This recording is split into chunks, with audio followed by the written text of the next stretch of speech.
Selamat sore, Bapak Ibu guru hebat. Selamat sore. Yang saya hormati Bapak Kepala Sekolah SMA Negeri Mutu. Dan meskipun sore hari ini banyak kesibukan, tapi dapat hadir bersama kami untuk sosialisasi tentang budaya positif.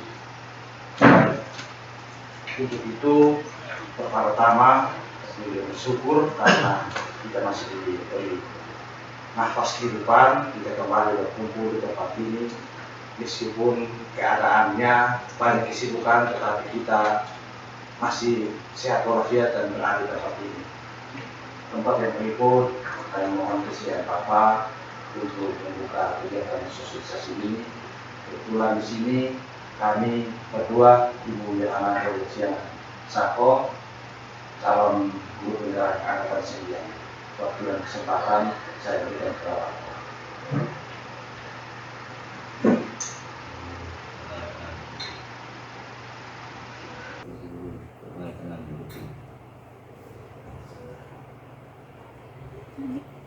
Baik, selamat sore untuk kita semua. Selamat sore.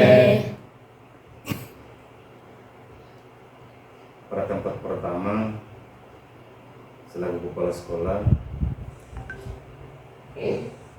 tentu saya menyampaikan terima kasih atas undangan dari Bapak Ibu guru hebat, dalam hal ini calon guru penggerak angkatan 9, yang mana hari ini mengundang kita semua mewakili seluruh warga sekolah untuk mengikuti dan memberikan pikiran-pikiran baik berkaitan materi yang akan dibawakan oleh teman kita berdua, Bapak Firdaus Taus SPD bersama Ibu Yohana Revolusiana Sako SPD, di mana materi yang akan disajikan itu tentang budaya positif.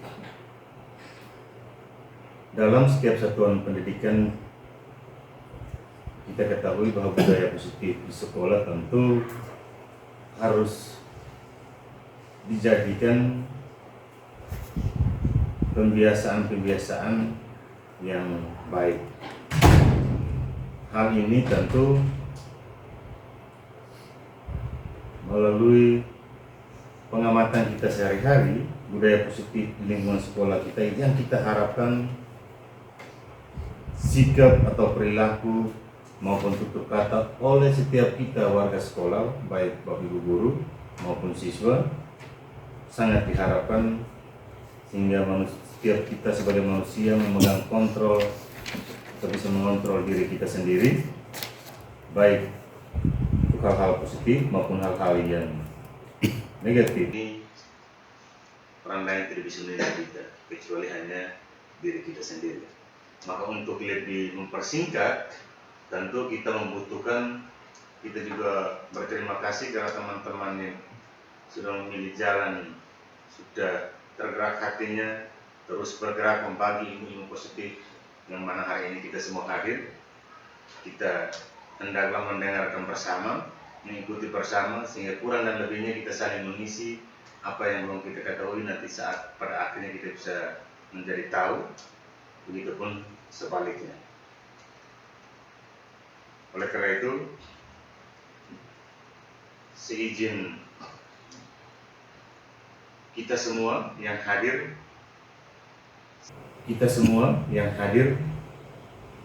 saya nyatakan kegiatan sosialisasi atau pemaparan materi ini dibuka secara resmi, dan kesempatan sebelumnya saya kembalikan kepada teman berdua selaku pemateri untuk melanjutkan kegiatan kita pada sore ini. Bapak Kepala, luar biasa Bapak Kepala mendukung kami teristimewa dalam program guru penggerak angkatan 9. Baik, sebelum kita lanjut, saya mohon kesediaan Ibu ini untuk memimpin kita dalam doa. Waktu dan kesempatan saya berikan. Bapak Kepala bersama teman-teman guru mau kita mempersiapkan diri untuk menyambut Tuhan pada sore hari ini. Mari kita berdoa. Dalam nama Bapa, Tuhan Allah Bapa di dalam surga, syukur dan terima kasih Pada sore hari ini kami berkumpul di tempat ini guna mengikuti program yang sementara berjalan, yaitu Guru Penggerak Angkatan 9 Tuhan. Berkatilah dan lindungilah agar kegiatan yang berjalan Tuhan boleh dapat terselesai dengan baik. Semua doa dan ini kami sampaikan kepada-Nya buat keantaraan Kristus Tuhan kami. Amin. Dalam nama Bapa Dan Putra dan Roh Kudus. Amin. Baik, terima kasih banyak doa yang sangat menyejukkan. Rasa hati ini sangat damai dan tenang setelah dibimbing dalam doa. Baik, selanjutnya saya minta slide-nya.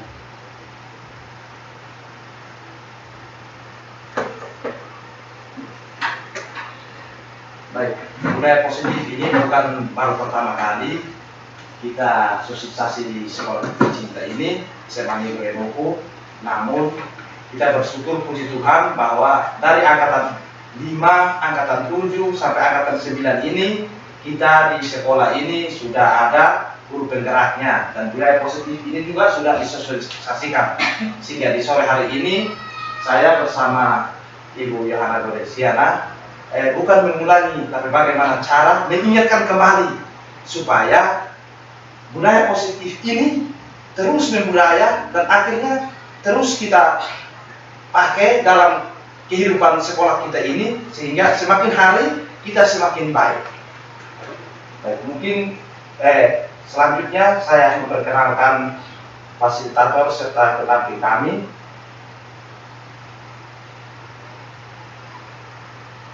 Silakan Ibu. Silakan Ibu.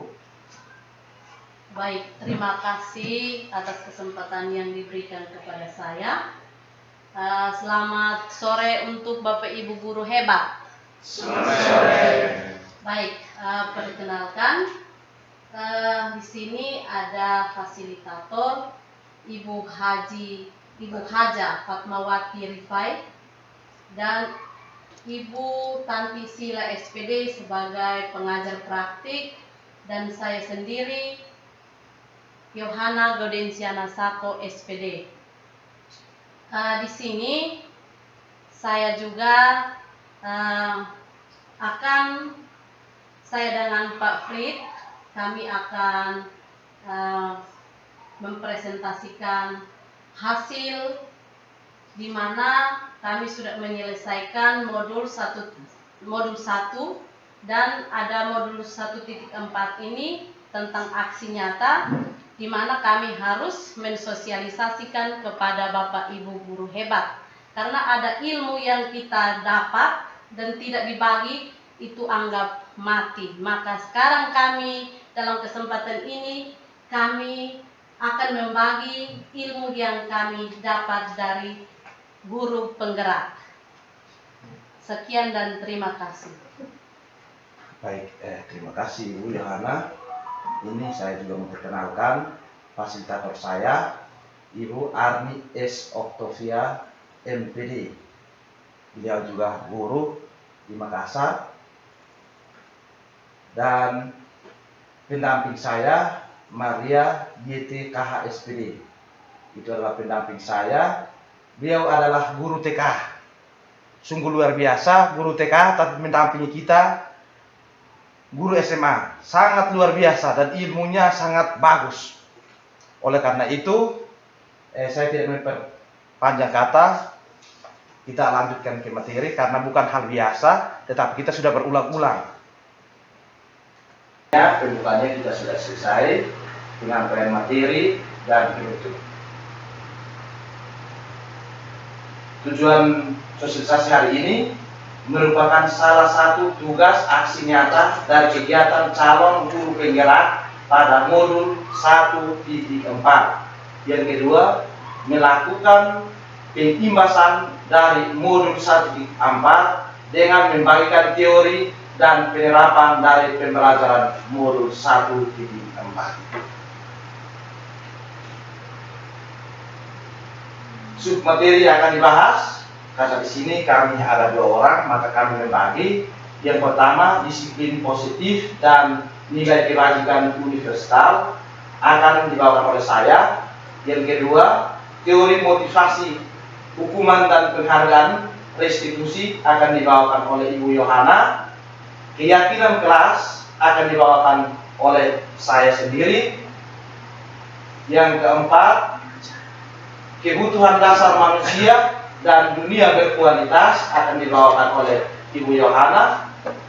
Posisi kontrol juga akan dibawakan oleh Ibu Yohana. Dan yang terakhir, segitiga restitusi akan dibawakan oleh saya. Baik, lanjut. Baik, untuk yang pertama ini, disiplin positif dan nilai universal. Saya mengundang Pak Elber bersama Ibu Emi bisa ke depan, dengan kita akan membuat suatu ilustrasi bisa ke depan. Saya mengundang dengan tujuan nanti Pak Elber bagaimana merayu Ibu Emi, Ibu Emi tutup tangannya, genggam tangannya, anggap bahwa dalam tangan ini ada sesuatu yang sangat berharga dan tidak bisa dibuka. Pak Elber berusaha merayu dengan caramu untuk Ibu Emi membuka tangannya. Bisa? Silahkan. Kita maju ke depan. Pak Elber silakan maju ya. Ya. Jangan takut, coba.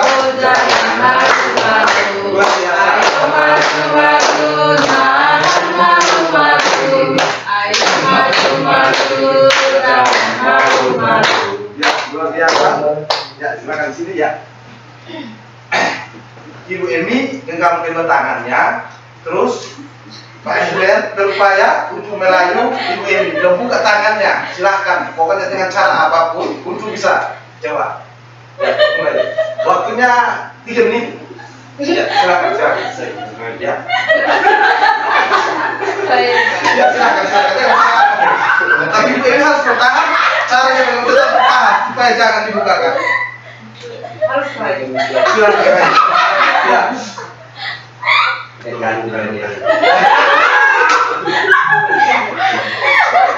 menjawab. Bisa. Bisa. Kita biasa sekali juga.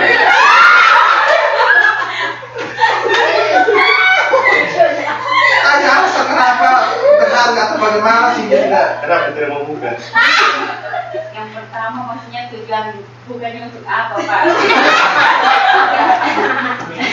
Alasannya untuk melihat isi apa yang di dalam kepala kami. Setelah melihat isi di dalam, tujuan selanjutnya untuk apa, Pak Guru? Mungkin ada barang berharga yang pengen dia. Oh, yang luar biasa. Terus ya. Terus merayu supaya dia bisa. Dia tolong buka. Katanya biar serasa juga baik Ibu. Setelah juga tidak bisa, Pak Guru. Baik, waktunya sudah selesai. Silahkan duduk. Terima kasih banyak Ibu. Mari kita lihat penjelasannya. Ini bukan menurut kata saya, tetapi menurut penelitian Dr. William Glasser dalam bukunya, bahwa ilustrasi yang pertama itu guru mengontrol murid. Pada dasarnya kita tidak dapat memaksa murid untuk berbuat sesuatu jikalau murid tersebut memilih untuk tidak melakukannya. Ya. Yang kedua, ilustrasi yang kedua, bahwa semua penguatan positif efektif dan bermanfaat. Penguatan positif atau bujukan adalah bentuk kontrol. Yang ketiga, ilustrasi bahwa kritik dan membuat orang merasa bersalah dapat menguatkan karakter. Menggunakan kritik dan rasa bersalah untuk mengontrol murid menuju pada identitas gagal.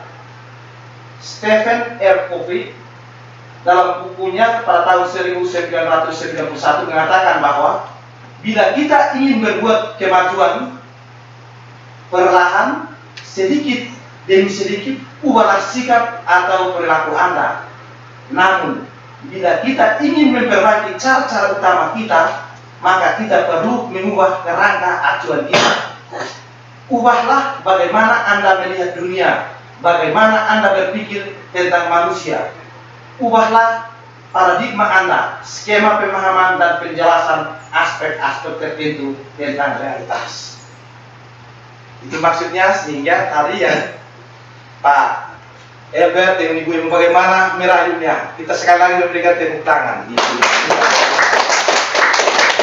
Kita lanjut. Baik. Di sini ada dua bagian tentang stimulus respon teori kontrol.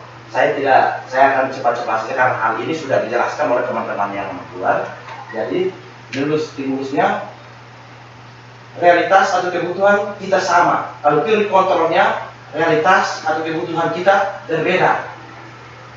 Terus yang berikutnya semua orang melihat hal yang sama kalau responnya. Kalau teori kontrolnya setiap orang memiliki gambaran berbeda-beda. Yang berikut kita mencoba mengubah orang agar berpandangan sama dengan kita. Kalau di teori kontrolnya kita berusaha memahami pandangan orang tentang dunia. Yang berikut, orang lain bisa mengontrol saya. Hanya Anda yang bisa mengontrol diri Anda. Jadi itu ada perbedaan-perbedaan. Saya pikir ini sudah pernah dijelaskan oleh teman-teman yang lain. Silahkan kita lanjut. Makna disiplin. Baik, kata disiplin ini setiap hari kita dengar, apalagi dalam waktu kita setiap hari kita mau di dalam kelas ataupun di luar kelas kita sudah tahu maknanya. Saya pikir ini kita lewati. Lanjut. Ya, nilai-nilai kebajikan berusaha. Dr. William Glasser pada teori kontrol tahun 1984 menyatakan bahwa setiap perbuatan memiliki suatu tujuan, dan selanjutnya dalam Diane Gosen tahun 1998 menyimpulkan bahwa dengan mengaitkan nilai-nilai kebajikan yang diyakini seseorang, maka motivasi intrinsik akan terbangun sehingga menggerakkan motivasi dari dalam untuk mencapai tujuan mulia yang diinginkan. Salah satunya adalah nilai-nilai kebajikan yang ingin dicapai oleh setiap anak Indonesia yang kita kenal dengan profil terhadap Pancasila, yaitu ada beriman, bertakwa kepada Tuhan Yang Maha Esa, dan berakhlak mulia, mandiri, bernalar kritis, berkebinekaan global, bergotong royong, dan yang terakhir kreatif. Motivasi perilaku manusia itu akan dibawakan oleh Ibu Yohana. Silakan. Baik, terima kasih Pak Frit. Teori motivasi, hukuman, dan penghargaan restitusi. Di sini ada tiga, yaitu tiga motivasi perilaku manusia. Yang pertama itu menurut Diane Gosen dalam bukunya Restructuring Discipline menyatakan ada tiga motivasi perilaku manusia. Yang pertama, untuk menghindari ketidaknyamanan atau hukuman. Motivasi ini bersifat eksternal, artinya motivasi ini berasal dari luar. Ini adalah tingkat terendah dari motivasi perilaku manusia. Yang kedua, untuk mendapatkan imbalan atau penghargaan dari orang lain. Motivasi ini bersifat eksternal, itu juga dari luar. Satu tingkat di atas motivasi yang pertama, di sini orang berperilaku untuk mendapatkan imbalan atau penghargaan dari orang lain. Lalu yang ketiga, untuk menjadi orang yang mereka inginkan dan menghargai diri sendiri dengan nilai-nilai yang mereka percaya. Ini adalah motivasi yang akan membuat seseorang memiliki disiplin positif, karena motivasi berperilakunya bersifat internal, bukan eksternal. Nah, yang kita selama ini lihat atau yang kita terapkan, disiplin itu sebenarnya berasal dari dalam diri kita. Jadi bukan dari luar. Jadi kalau diri kita sudah disiplin, maka dalam perjalanannya akan berjalan dengan mulus atau lancar. Oke, next.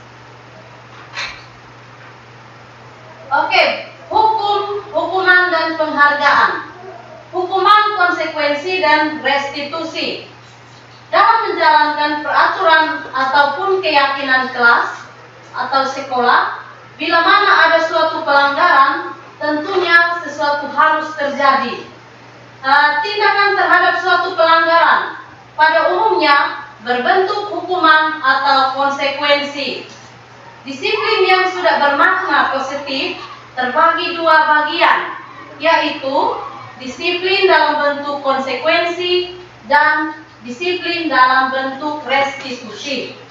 Nah, di sini restitusi adalah proses menciptakan kondisi bagi murid untuk memperbaiki kesalahan mereka, sehingga mereka bisa kembali pada kelompok mereka dengan karakter yang lebih kuat. Itu menurut Gosen pada tahun 2004.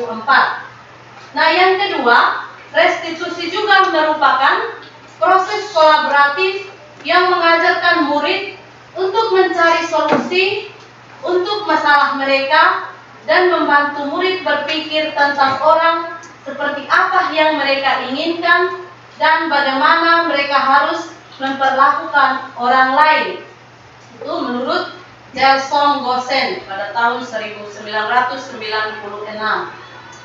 Nah, di sini ada perbedaan antara hukuman, konsekuensi, restitusi, dan sebagai berikut. Di sini ada dua bagian, dua tabel. Yang pertama itu identitas gagal dan identitas sukses. Identitas gagal itu itu ada satu hukuman di mana sesuatu yang menyakitkan harus terjadi. Nah, di situ identitas sukses, di situ ada disiplin, konsekuensi, dengan restitusi. Konsekuensi itu sesuatu harus terjadi. Lalu restitusi merupakan pilihan. Yang hukuman yang kedua tidak nyaman untuk murid atau anak untuk jangka waktu panjang. Lalu konsekuensinya tidak nyaman untuk murid atau anak untuk jangka waktu pendek. Lalu restitusi menguatkan untuk murid atau anak dalam jangka waktu panjang. Lalu hukuman yang ketiga itu korban mendapatkan keadilan. Yang selama ini kita lakukan terhadap anak-anak kita, kita selalu memberikan hukuman terhadap anak-anak didik kita. Kalau mereka datang terlambat, kita harus kenapa ini terlambat, langsung bermain kasar seperti itu. Selalu pukul atau kasih berlutut, bahkan suruh lari keliling lapangan. Itu sebenarnya hukuman, itu termasuk hukuman. Lalu korban bisa diabaikan, itu menurut identitas sukses atau konsekuensi itu korban bisa diabaikan. Mungkin kita bertanya mereka kenapa kok terlambat, mungkin ada kendalanya yang dia hadapi atau dialami. Lalu restitusinya, korban mendapatkan ganti. Nah, mendapatkan ganti itu mungkin besok dia bisa merubah diri karena sudah ada teguran dari kita Bapak Ibu guru. Mungkin, oke. Next. Lalu di sini bagian C, dihukum oleh penghargaan. Saat kita berulang kali menjanjikan hadiah kepada anak-anak agar berperilaku bertanggung jawab, atau kepada seorang murid agar mempelajari sesuatu yang baru, atau kepada seorang karyawan agar melakukan pekerjaan yang berkualitas, kita sedang berasumsi mereka tidak dapat melakukannya atau mereka tidak akan memilih untuk melakukannya. Itu menurut Alfikon. Alfikon, Punish by Rewards, tahun 1993, wawancara ASCD Annual Conference Maret 1995, mengemukakan baik penghargaan maupun hukuman adalah cara-cara mengontrol perilaku seseorang yang menghancurkan potensi untuk pembelajaran yang sesungguhnya. Di sini ada pernyataan dari Kohn dari hasil pengamatannya sebagai berikut. Pengaruh jangka pendek dan jangka panjang. Yang kedua, penghargaan tidak efektif, penghargaan merusak, penghargaan menciptakan persaingan di dalam kelas, dan persaingan menciptakan kecemasan, penghargaan mengurangi ketepatan, penghargaan menurunkan kualitas, penghargaan mematikan kreativitas, penghargaan menghukum, yang terakhir motivasi dari dalam diri atau intrinsik. Next. Oke, bagian D. Restitusi itu sebuah pendekatan untuk menciptakan disiplin positif. Restitusi itu adalah proses menciptakan kondisi bagi murid untuk memperbaiki kesalahan mereka sehingga mereka bisa kembali pada kelompok mereka dengan karakter yang lebih kuat. Lalu yang kedua, restitusi juga proses kolaboratif yang mengajarkan murid untuk mencari solusi untuk masalah dan membantu murid berpikir tentang orang seperti apa yang mereka inginkan dan bagaimana mereka harus memperlakukan orang lain. Jadi itu contohnya seperti anak-anak didik kita yang selama ini mungkin di saat pembelajaran kita memberikan tugas kepada mereka, lalu kita sudah tentukan waktu. Ya, ini nanti minggu depan harus kumpul. Lalu datangnya anak-anak itu, mereka datang menghadap kita Bapak Ibu guru bahwa Bapak Ibu mungkin mereka bilang kami ada kesulitan karena tugas ini dia harus membutuhkan data, contohnya data. Mungkin mereka harus mencari uang dulu untuk membeli pulsa baru download, lalu mereka bisa nonton, setelah itu baru meniru. Jadi situ mereka karena menemui kesulitan, kita tidak tahu, kita langsung panggil dan memberikan hukuman. Dan itu sebenarnya tidak boleh. Kita harus memberikan jalan keluar untuk mereka, memberikan solusi supaya mereka bisa mengerjakan tugas tersebut. Okay, next.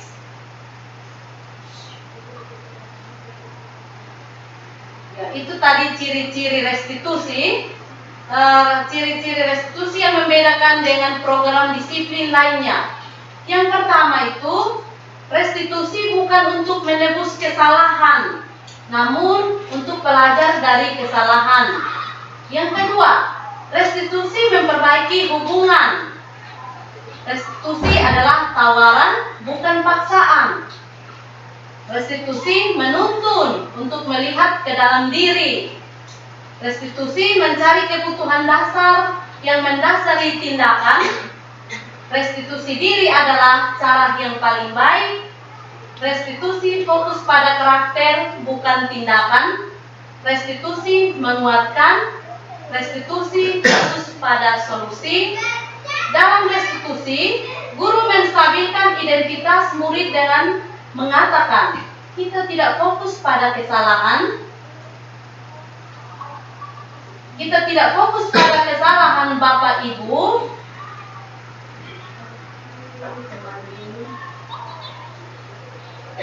tidak tertarik untuk mencari siapa yang benar dan siapa yang salah. Lalu yang berikut, restitusi mengembalikan murid yang berbuat salah pada kelompoknya. Nah, itu memang luar biasa ciri-ciri restitusi. Sebenarnya yang selama kita lakukan terhadap anak-anak kita ini, kita juga keliru besar sebenarnya. Oke, lanjut.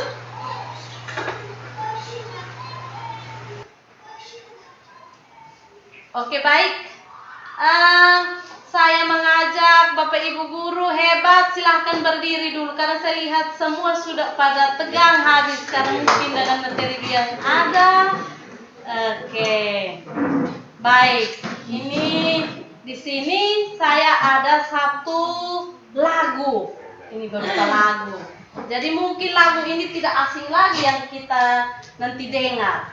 Ini lagu Burung Kakak Tua. Jadi lagu Burung Kakak Tua ini bagus. Di saat kita masih TK, kita juga mendengar dan ikut bernyanyi. Oke, jadi bagian ini nanti menyanyi wak. Ini wek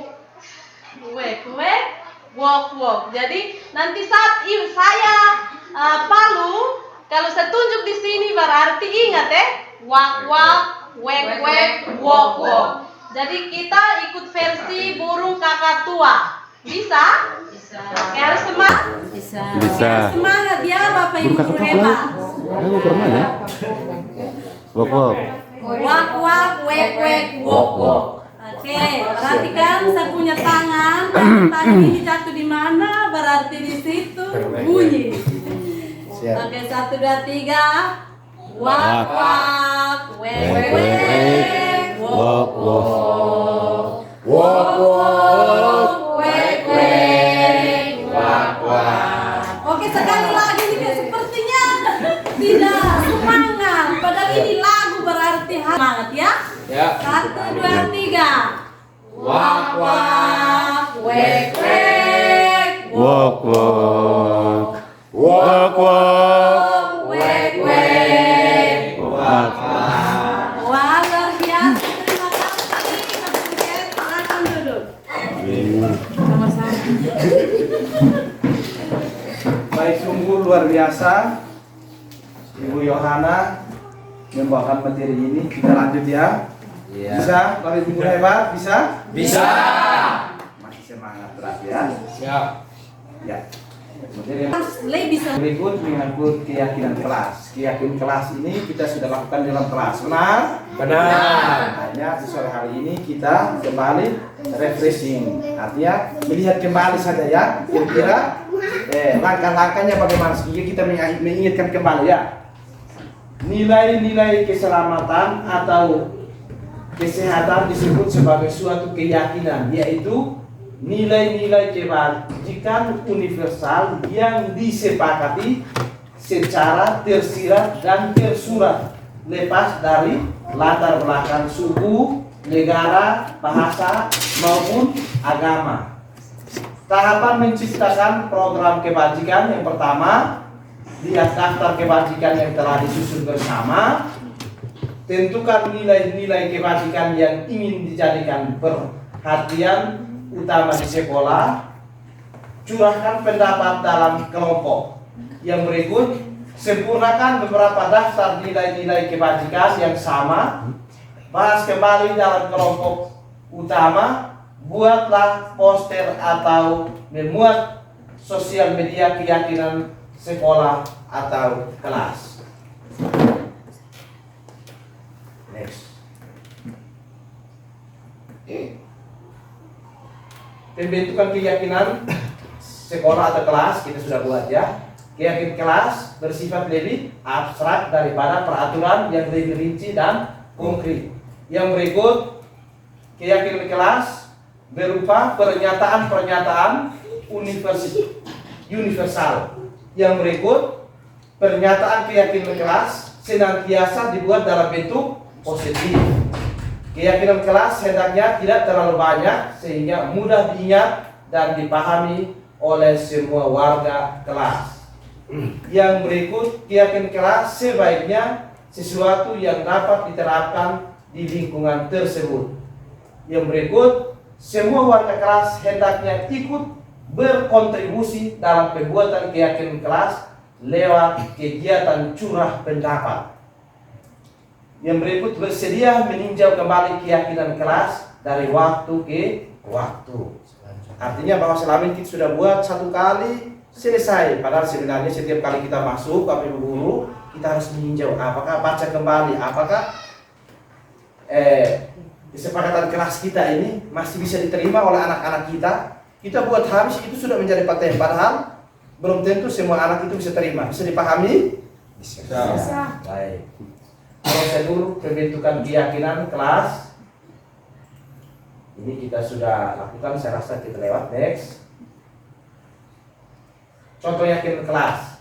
Ya, kita sudah buat ini. Yang kelas ada beberapa contoh. Misalkan yang pertama, setiap anggota kelas perlu belajar.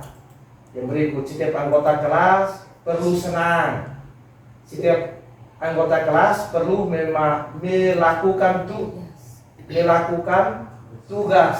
Setiap anggota kelas perlu saling menghargai. Setiap anggota kelas perlu merasa aman. Contoh yang kedua, selalu bersikap positif. Artinya keyakinan kelas yang kita buat itu harus sifatnya positif ya Bapak Ibu Guru, kita sudah buat.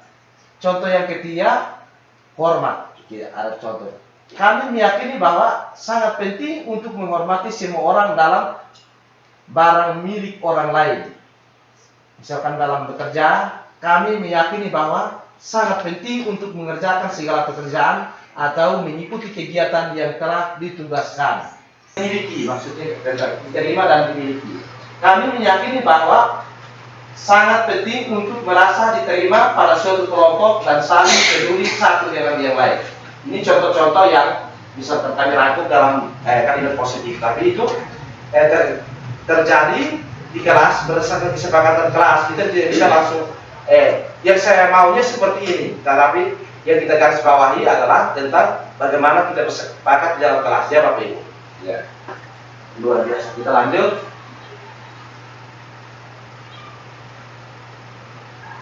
Baik. Untuk kebutuhan dasar manusia, saya kembali kepada Ibu Yohana untuk presentasikannya. Sekali lagi saya menyampaikan terima kasih. Masih semangat Bapak Ibu Guru? Masih. Oke, silakan Ibu Yohana. Baik. Kebutuhan dasar manusia.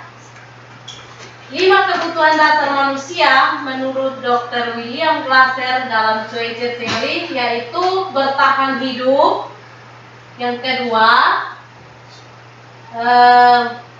kasih kesenangan, penguasaan, kasih sayang dan rasa diterima, dan kebebasan.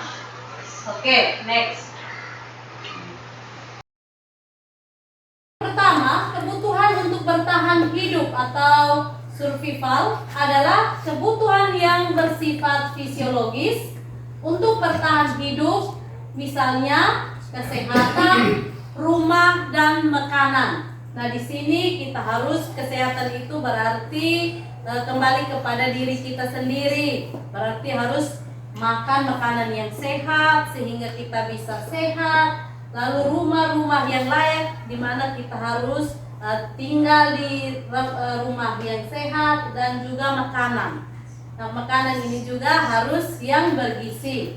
Lalu yang kedua itu kebutuhan biologis sebagai bagian dari proses reproduksi termasuk kebutuhan untuk tetap bertahan hidup. Berarti itu contohnya seperti anak-anak, kita sudah melahirkan mereka dan kita harus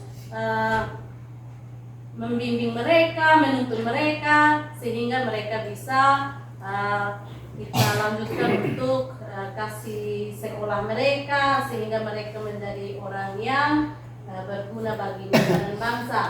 Lalu yang kedua, kasih sayang dan rasa diterima atau love and belonging, kebutuhan untuk diterima merupakan kebutuhan psikologis. Kebutuhan untuk disayangi dan diterima meliputi kebutuhan akan hubungan dan koneksi sosial, kebutuhan untuk memberi dan menerima kasih sayang, dan kebutuhan untuk merasa menjadi bagian dari suatu kelompok.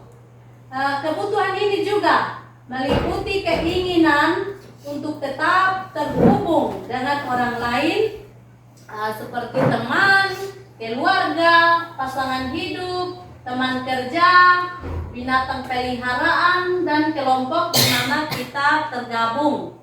Anak-anak yang memiliki kebutuhan dasar kasih sayang dan rasa diterima yang tinggi biasanya ingin disukai dan diterima oleh lingkungannya.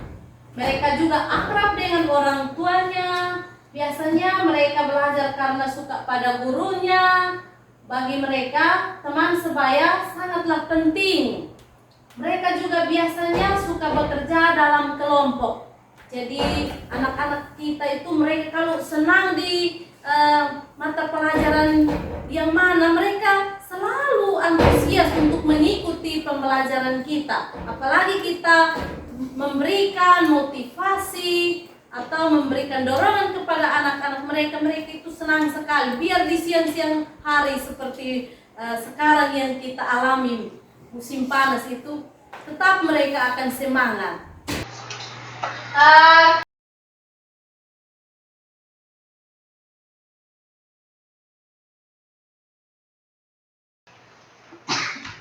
Yang ketiga, kebebasan atau freedom, kebutuhan akan pilihan.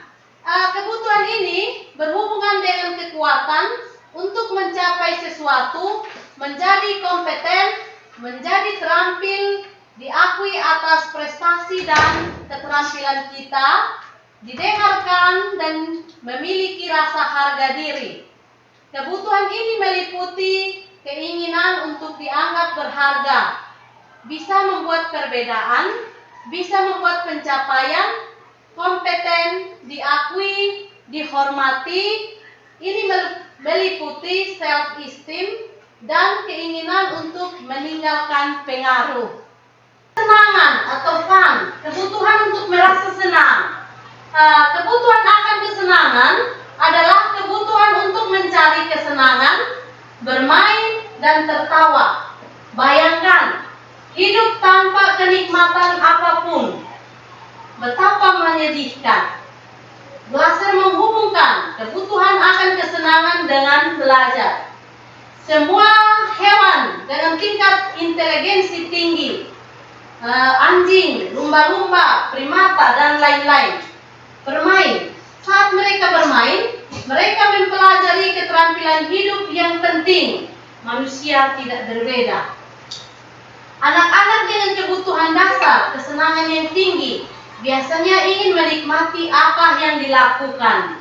Mereka juga bisa berkonsentrasi tinggi saat mengerjakan hal yang disenangi. Mereka suka permainan dan suka mengoleksi barang, suka bergurau, suka melucu, dan juga mengemaskan. Bahkan saat mereka bertingkah laku buruk, mereka masih terlihat lucu. Jadi Bapak Ibu Guru, kesenangan itu kita harus miliki. Karena saat kita kerja capek-capek pulang sampai rumah, kita merasa aduh, ini sepertinya beban sekali dari sekolah bawa lagi ke rumah. Jadi itu semua jadi beban. Kita harus berefleksi dengan kita punya keluarga atau hewan peliharaan kita. Jadi itu adalah satu kesenangan. Jadi kesenangan ini sebenarnya mudah untuk kita dapat.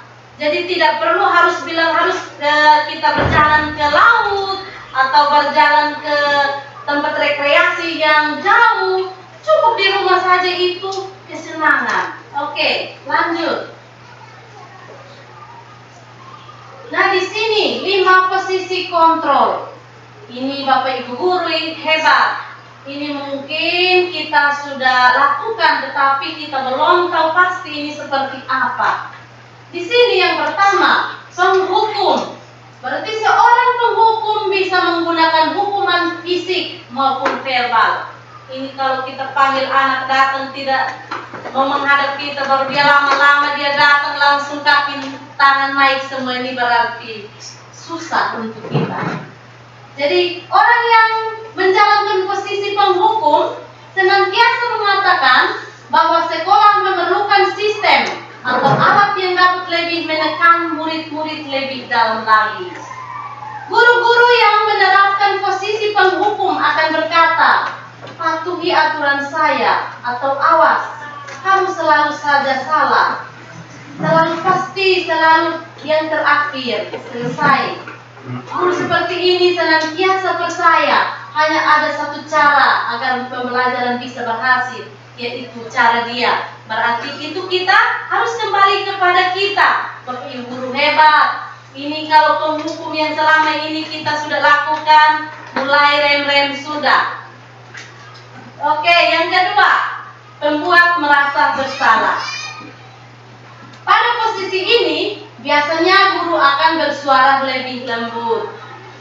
Pembuat rasa bersalah akan menggunakan keheningan yang membuat orang lain merasa tidak nyaman, bersalah, atau rendah diri.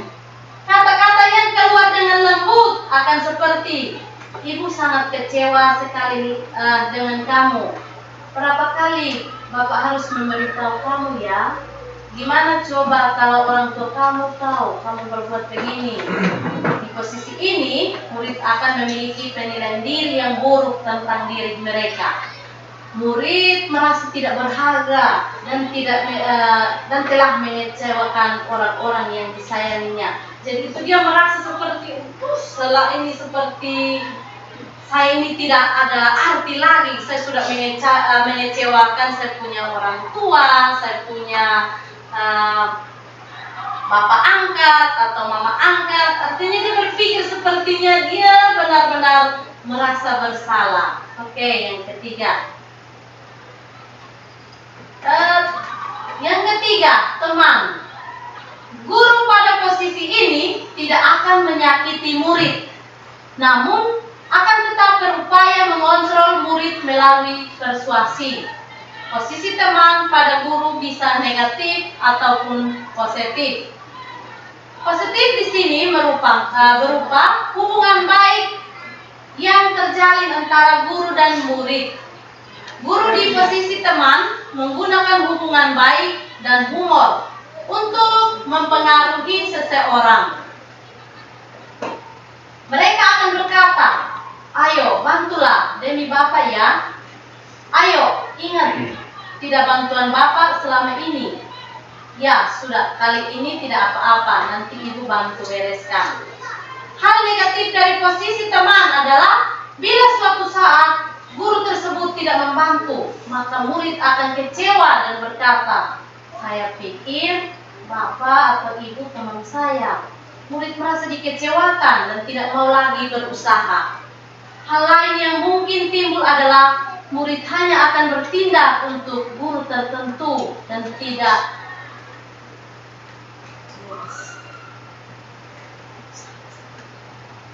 jadi itu contohnya seperti sekarang yang kita lihat contoh, terutama Ibu Neta yang sementara ini selalu mendampingi anak-anak untuk menciptakan satu suasana baru, di mana mereka membuatkan satu kegiatan dalam bulan bahasa. Ada banyak kegiatan yang dilakukan dan mereka bersepakat dengan anak-anak, lalu mendampingi mereka bagaimana kita bisa menyukseskan kegiatan ini. Nah, di sini yang sekarang kita alami, anak-anak selalu antusias dan itu mereka kasih keluar mereka punya minat, bakat. Ternyata selama ini mereka tersembunyi. Ternyata luar biasa anak-anak kita itu, mereka semangat untuk mengikuti kegiatan itu. Lalu yang keempat, pemantau. Pemantau berarti mengawasi.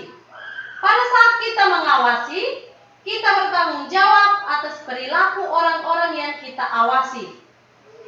Posisi pemantau berdasarkan pada peraturan-peraturan dengan konsekuensi. Dengan menggunakan sanksi atau konsekuensi, kita dapat memisahkan hubungan pribadi kita dengan murid sebagai seseorang yang menjalankan posisi pemantau. Pertanyaan yang diajukan seorang pemantau, peraturannya apa? Apa yang telah kamu lakukan? Sanksi atau konsekuensinya apa? Seorang pemantau sangat mengandalkan perhitungan, catatan, data yang dapat digunakan sebagai bukti atau perilaku seseorang.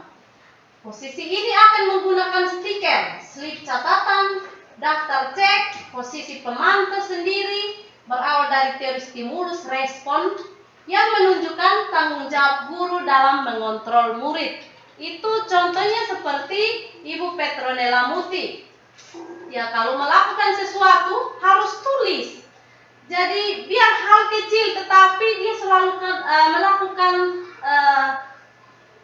tulisan pada notisnya yang sudah dia sediakan. Jadi biar barang apa saja yang hari ini dia kasih keluar atau dia mau belanja apa, dia selalu membuatkan notes kecil itu selalu diisi dalam buku itu. Yang berikut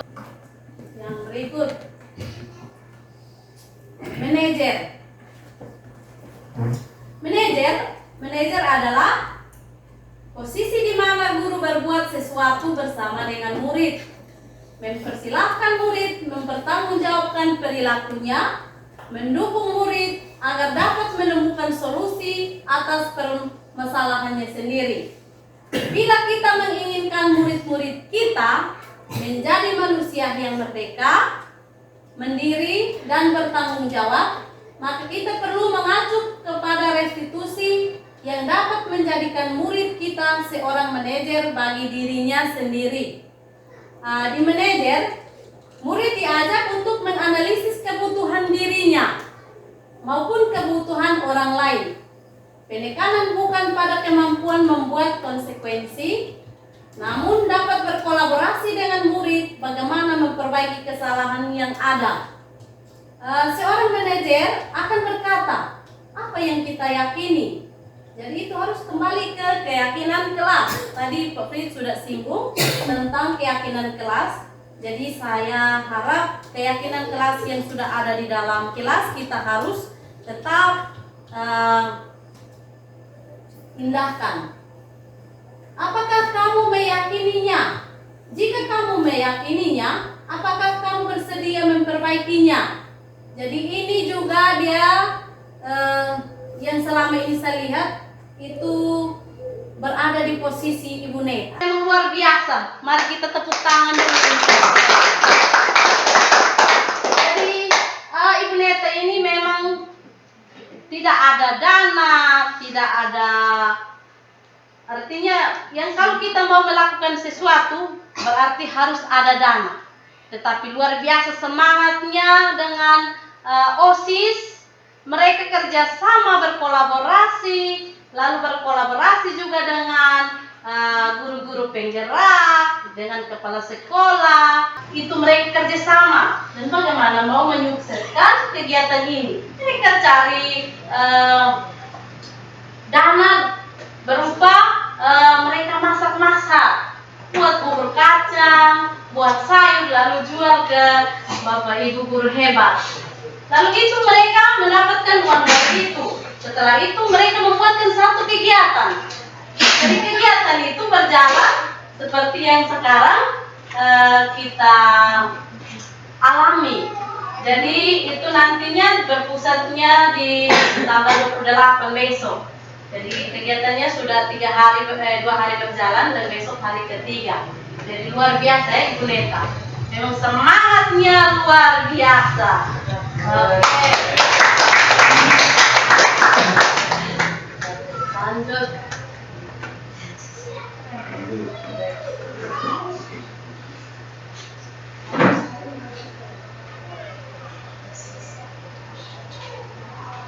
Oke baik, 5 posisi kontrol restitusi. Di sini ada motivasi. Motivasi ini dibagi lagi atas eksternal dan intrinsik. Jadi eksternal berarti dari luar dan intrinsik berarti dari dalam diri kita. Nah di sini motivasi guru berbuat. Motivasi eksternal itu juga ada identitas gagal. Nah identitas gagal itu ada perilaku kontrol negatif. Nah perilaku kontrol negatif itu dibagi atas 2 bagian. Yang pertama penghukum, yang kedua pembuat merasa bersalah. Lalu identitas sukses itu dibagi atas 2, itu perilaku kontrol positif dan kontrol diri. Perilaku kontrol positif itu dibagi lagi atas 2 bagian, itu teman atau pemantau, dan kontrol diri itu manajer. Nah, Bapak Ibu guru hebat. Nah, di sini pada kesempatan ini kira-kira ada 5 posisi kontrol ini. Kira-kira kita berada di bagian mana? Saya mau tahu sedikit dari Bapak Ibu guru hebat karena kita semua ada 5 posisi. kita sebagai penghukum, pembuat merasa bersalah, teman, pemantau, dan manajer. Kira-kira sekarang posisi kita berada di posisi apa? Oke, coba mari kita merefleksikan kembali kita punya diri. Apakah kita berada di posisi apa? Oke, Ibu Eka.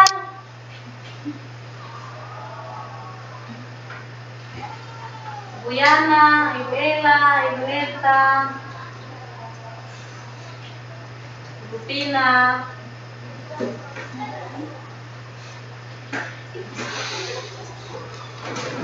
Oke, saya mau ingin tahu sedikit, mungkin berbagi sedikit.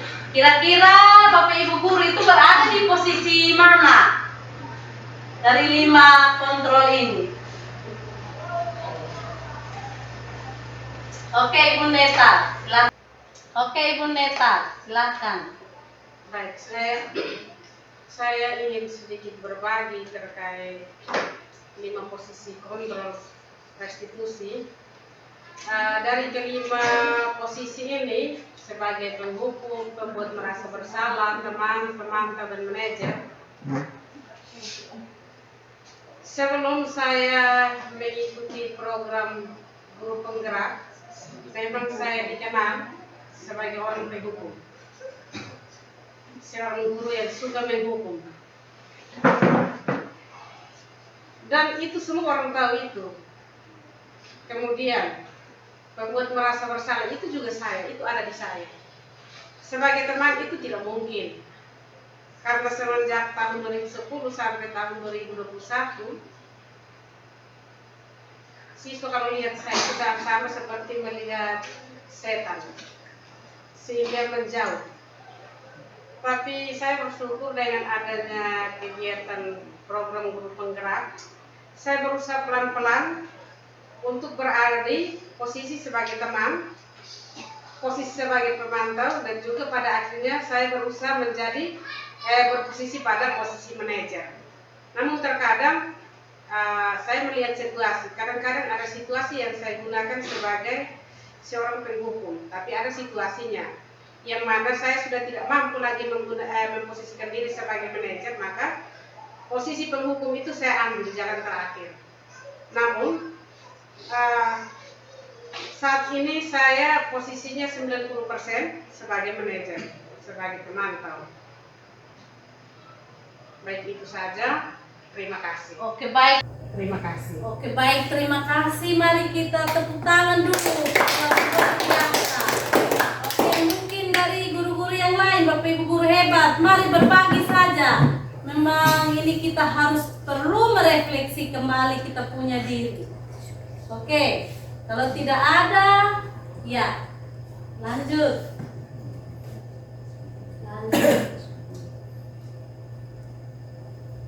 Oke, saya kembalikan waktu kepada Pak Fred.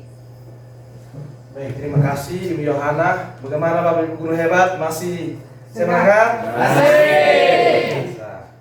Saya minta untuk kita bangun sebentar. Kita tidak banyak tahu tentang bagaimana membuat orang segar.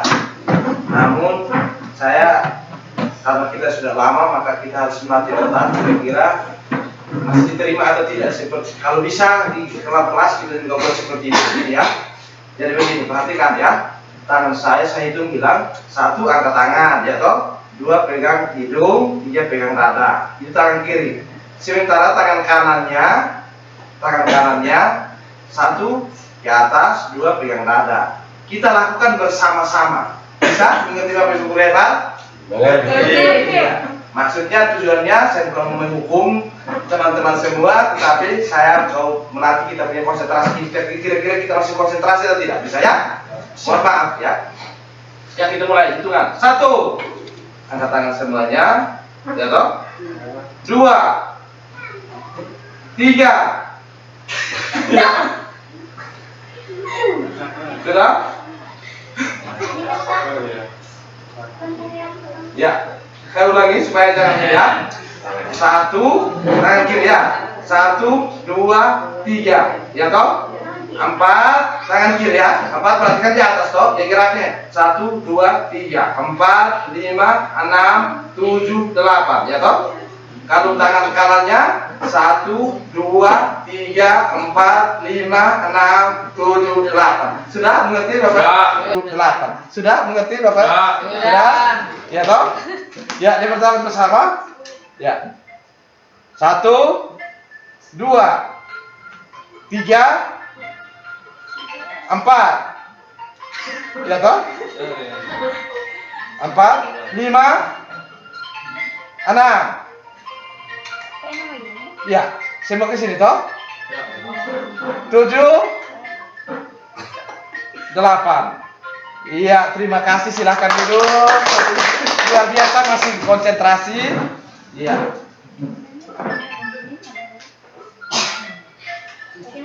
Baik. Segitiga restitusi. Materi kita yang terakhir, mudah-mudahan semangat kita bisa kita dengarkan dengan baik. Cara melakukan restitusi. Diane Gosen dalam bukunya pada tahun 2001 telah merancang sebuah tahapan untuk memudahkan para guru dan orang tua dalam melakukan proses menyiapkan anaknya untuk melakukan restitusi bernama segitiga restitusi. Proses 3 tahapan tersebut didasarkan pada prinsip utama dari teori kontrol, yaitu yang pertama, menstabilkan identitas. Jadi teori kontrolnya, kita semua akan melakukan hal terbaik yang bisa kita lakukan. Yang kedua, validasi tindakan yang salah. Teori kontrolnya, semua perilaku memiliki alasan. Yang ketiga, menanyakan keyakinan. Jadi di teori kontrolnya kita semua memiliki motivasi internal. Bapak Ibu guru hebat, segitiga restitusi ini yang kata kunci 3 yang pertama, menstabilkan identitas, validasi tindakan dan menanyakan keyakinan, ini kata kunci untuk kita semua. Di dalam perkuliahan itu juga kita dapat ini. Kita bersyukur dalam program penggerak ini kita bisa dapatkan ini. Saya berharap setelah kita mengikuti ini, kita sudah mengikuti beberapa dan banyak hal yang kita sudah lakukan. Mudah-mudahan ke depan kita mendapatkan persoalan, kita menyelesaikan persoalan dengan segi 3 restitusi. Lihat gambarannya, kenapa disebut dengan gambaran segitiga restitusi. Lihat yang di paling bawah itu menstabilkan identitas. Artinya setiap orang pasti pernah melakukan kesalahan. Misalkan kita siswa itu melakukan suatu kesalahan atau masalah, kita pertama-tama bisa menstabilkan identitas dengan cara bertanya. Setiap orang pasti pernah melakukan kesalahan. Atau misalkan kamu bukan satu-satunya yang pernah melakukan ini. Yang berikut, validasi tindakan yang salah. Dengan kata-kata seperti ini, kami tidak punya alasan mengapa melakukan itu. Atau dengan cara bahasa yang lain, adakah cara yang lebih efektif untuk mendapatkan apa yang kamu butuhkan? Dan yang ketiga, menanyakan keyakinan. Kembali ke keyakinan kelas tadi. Keyakinan kelas apa yang telah kita sepakati? Atau kamu ingin menjadi apa? Kamu ingin menjadi orang yang seperti apa? Dari situ, dari ketiga ini kita bisa mencari solusi yang terbaik. Dengan pertanyaan-pertanyaan yang tadi saya, dengan bahasa-bahasa sederhana tadi, anak itu akan merasa puas, tidak dirasa. Anak itu tidak merasa bersalah, dia merasa nyaman dengan kita. Nah, kalau ada waktu, saya pinginnya sampai pada prakteknya. Kira-kira kita buat masalahnya, terus kita sama-sama, satu bertindak sebagai guru, satu bertindaknya sebagai murid, terus satunya bertindak sebagai pengamat. Kira-kira bagaimana caranya kita menggunakan segitiga restitusi ini. Sungguh luar biasa. Saya coba melakukan si terdapat materi ini, terus saya masuk ke kelas, menanyakan kira-kira persoalan seperti apa di dalam kelas ini, dan saya dapat beberapa masalah, dan langsung saya panggilkan, saya selesaikan. Sungguh luar biasa. Saya mendapatkan luar biasa. Anak juga merasa senang, dan kalau kita semua warga guru-guru SMA NUU ini, kalau kita menyelesaikan semua persoalan dengan segitiga restitusi, maka saya rasa itu akan luar biasa. Kita lanjut. Yang pertama tadi, menstabilkan identitas. Bagian dasar dari segitiga bertujuan untuk mengubah identitas anak dari orang yang gagal karena melakukan kesalahan menjadi orang yang sukses. Anak yang melanggar peraturan karena sedang mencari perhatian adalah anak yang sedang mengalami kegagalan. Dia mencoba untuk memenuhi kebutuhan dasarnya, namun ada benturan. Kalau kita mengkritik dia, maka kita akan tetap membuatnya dalam posisi gagal. Kalau kita ingin menjadi reflektif, maka kita harus meyakinkan si anak dengan cara mengatakan kalimat-kalimat ini. Misalnya, berbuat salah itu tidak apa-apa. Kalau dia sudah berbuat salah tidak apa-apa, katanya saya seperti itu. Tidak ada manusia yang sempurna, kata-kata ini dia kata-kata. Saya juga pernah melakukan kesalahan seperti itu, jadi anak tidak merasa bersalah kan. Terus kita bisa menyelesaikan ini. Bapak Ibu tidak tertarik mencari siapa yang salah, tetapi Bapak Ibu ingin mencari solusi dari permasalahan ini. Jadi kan anak merasa nyaman, toh apa yang di dalam hatinya dia bisa kasih keluar ketika gitu. Kenapa Ustaz begini? Dia bagaimanapun dia tidak akan kasih keluar unik-uniknya. Atau bahasa yang berikutnya, kamu berhak merasa begitu, dan seterusnya. Jadi kalimat-kalimat yang kita diramu untuk anak itu merasa nyaman. Kita lanjut. Yang kedua tadi, validasi tindakan yang salah. Setiap tindakan kita lakukan dengan suatu tujuan, yaitu memenuhi kebutuhan dasar. Menurut teori kontrol, semua tindakan manusia baik atau buruk pasti memiliki maksud atau tujuan tertentu. Seseorang guru yang memahami teori kontrol pasti akan mengubah pandangannya dari teori stimulus respon ke cara berpikir proaktif yang mengenali tujuan dari setiap tindakan. Kita mungkin tidak suka sikap seorang anak yang terus-menerus merengek, tapi bila sikap itu mendapat perhatian kita, maka itu telah memenuhi kebutuhan anak tersebut. Kalimat-kalimat di bawah ini mungkin terdengar asing buat guru, namun bila dikatakan dengan nada tanpa menghakimi, akan memvalidasi kebutuhan mereka. Misalkan, padahal kamu bisa melakukan yang lebih buruk dari ini ya, atau kamu pasti punya alasan mengapa melakukan hal itu. Kamu patut bangga pada dirimu sendiri karena kamu telah melindungi sesuatu yang penting buatmu. Atau kamu boleh mempertahankan sikap itu, tapi kamu harus menambah sikap yang baru. Saya contoh konkret, misalkan jalan tiap pagi anak-anak terlambat, kita misalkan bertanya, kamu pasti punya alasan mengapa kamu terlambat kan?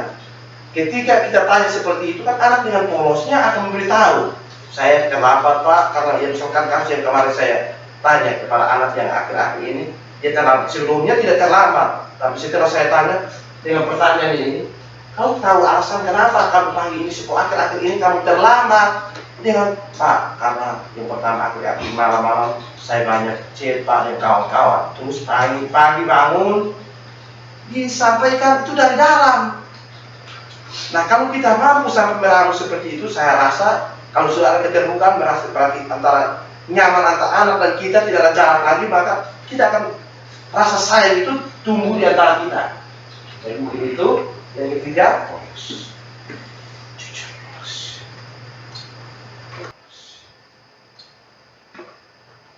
Sisi ketiga menanyakan keyakinan. Kita kembali ke tadi itu kesepakatan kelas. Teori kontrol menyatakan bahwa kita pada dasarnya termotivasi secara internal. Ketika identitas sukses telah tercapai dan tingkah laku yang salah telah divalidasi, langkah nomor 2 tadi, maka anak akan siap untuk dihubungkan dengan nilai-nilai yang dia percaya dan berpindah menjadi orang yang dia inginkan. Pertanyaan-pertanyaan di bawah ini menghubungkan keyakinan anak dengan keyakinan atau keyakinan kelas atau keyakinan keluarga. Apa yang kita percaya sebagai kelas atau keluarga? Apa nilai-nilai umum yang kita telah sepakati? Apa bayangan kita tentang kelas yang ideal? Kamu mau jadi orang seperti apa? Nah, pertanyaan seperti kamu mau seperti apa? Kalau dia punya cita-cita, dia punya keterbukaan, maka solusinya pasti keluar dari dia. Dari kasus yang tadi saya ceritakan itu. Terus nanti bagaimana? Kamu masih ingat tidak kesepakatan kita di kelas? Ingat Pak, apa itu? Tidak boleh terlambat. Terus akan kamu terlambat, maka solusinya bagaimana? Keluar dari anak tersebut. Dia bilang, Pak, saya malam-malam tidak akan tidur lambat lagi. Saya akan pagi-pagi pasang alarm. Saya minta tolong orang tua juga. Jadi itu pun bukan saya yang suruh, tapi dia keluar dari dirinya sendiri. Maka perubahan itu ada. Kalau solusinya sudah keluar dari diri anak itu, maka saya rasa kita Bapak Ibu guru tidak capek-capek lagi. Kita tinggal melihat, menuntun. Ada perubahan tidak ada perubahan, kita ikuti lagi. Kita punya tujuan kita menjadi guru itu bagaimana kita menuntun hingga mereka itu saat sukses. Saat bisa jadi sukses. Baik, kita lanjut. Baik, itu saja dengan sendirinya bahwa materi telah selesai. Kami mengucapkan terima kasih. Namun sebelumnya saya bersama Ibu Yohana memberikan kesempatan kepada Bapak Ibu guru. Mungkin ada yang mau bertanya, tadi banyaknya omong, padahal kita sudah lakukan. Ibu Yohana dengan Ibu Pak Fridnya omong banyak. Saya belum bertiga di bagian begini. Saya membuka kesempatan kepada Bapak Ibu guru hebat untuk, memang kita dibatasi oleh waktu, tetapi kalau berkesempatan daripada terpendam dalam diri, lebih baik bertanya dulu. Kalau misalkan ada hal-hal yang menurut saya masih ganjal. Baik, ada yang mau bertanya? Atau saran, boleh. Saran juga termasukkan. Kalau bisa misalkan ke depan, kita cari waktu lagi atau kita buat praktek segitiga institusi atau kesepakatan kelas. Kira-kira kita bagaimana caranya supaya kita buat lebih bagus. Kita cari waktu, boleh. Atau mau seperti apa dari Bapak Ibu guru. Kita sama-sama belajar. Saya bukan hebat di sini bersama Ibu Yohana, tapi kita sama-sama berbagi agar ke depan anak-anak kita semakin hari semakin baik. Baik, Bapak Ibu guru, ada yang bertanya? Kalau tidak ada pertanyaan, akan lanjut. Saya minta satu, kalau teman-teman tidak bertanya, ada pertanyaan refleksi dari kami berdua, mungkin dituliskan atau nanti dicapri pribadi juga tidak apa-apa.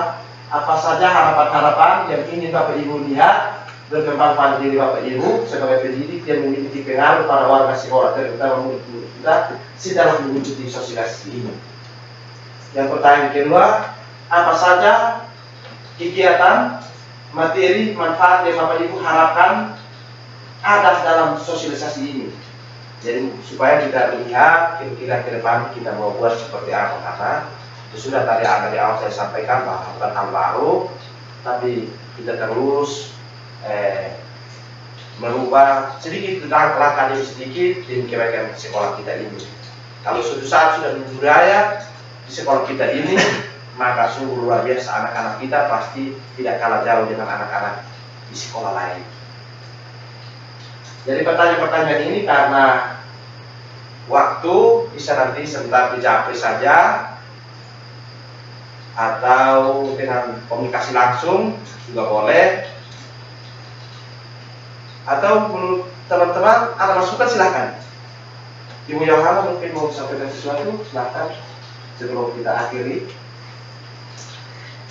Oke, Ibu Yohana bilang dia mau kasih pantun supaya Bapak Ibu guru hebat ini rasa tidak jenuh. Silahkan Ibu Yohana, silahkan. Oke, baik Bapak Ibu guru hebat. Masih semangat? Masih. Oke, semangat pagi. Masih. Semangat. Ini masih ini seperti kelihatan ini sudah malam, tetapi rasa Bapak Ibu guru hebat seperti masih pagi. Jadi luar biasa. Nah, sekarang saya akan membagikan atau mau mengakhiri kegiatan ini dengan sebuah pantun. Dan tadi dibuka dengan ice breaking, terus kita menyanyi. Nah ini sekarang saya juga mau tutup dengan pantun supaya artinya mereka sejalan, seperti itu. Jadi baik Bapak Ibu guru hebat, nanti saya berbicara, lalu Bapak Ibu guru harus tunjukkan hacker, lalu harus angkat jempol kepada saya ya. Iya. Ya. Jadi baik. Oke baik. Umur kakek sudah menuai, cakep. Namun tetap mencari pacar, cakep. Semoga bermanfaat untuk semua, cakep. Kami mengundur diri dan terima kasih, cakep. Ya, Bapak Ibu guru hebat, ternyata masih merasa semangat pagi. Baik, itu saja. Terima kasih banyak Bapak Ibu guru hebat. Segala kekurangan sebagai manusia, kalau tidak kurang daripada itu, kami mohon dimaafkan. Dan mudah-mudahan hal-hal baik yang kita bawa untuk kemajuan sekolah kita ini. Saya mengundang mereka sekali lagi menyebut kita ini dengan doa supaya kita pulang kembali ke rumah kita masing-masing dalam berkat Tuhan Yesus. Saja. Baik Bapak Ibu guru semuanya, sebelum kita pulang, izinkanlah saya memimpin doa dengan menggunakan ajaran Kristen Protestan. Berdoa mulai. Bapa kami yang ada di surga, Bapa yang Maha Murah dan Maha Pengasih, Tuhan Yesus, terima kasih atas penyertaan-Mu kepada kami. Dari tadi kami mengikuti kegiatan sosialisasi ini dan berakhir dengan baik, Tuhan. Bapa yang Maha Murah dan Maha Pengasih, kiranya apa yang sudah kami dapatkan, kami dapat terapkan juga di dalam kehidupan kami sehari-hari sebagai pengajar di SMA Negeri Olengoku. Dan pada jam saat ini juga Tuhan Yesus, kami akan mau kembali ke rumah tangga kami masing-masing. Kiranya dengan kuasa Roh Kudus-Mu mampu menyertai kami hingga kami bisa bertemu kembali dengan keluarga kami dalam keadaan sehat walafiat. Terima kasih Tuhan untuk semua Kristus. Kami datang berdoa. Haleluya, puji Tuhan. Amin. Terima kasih. Kita berikan aplaus untuk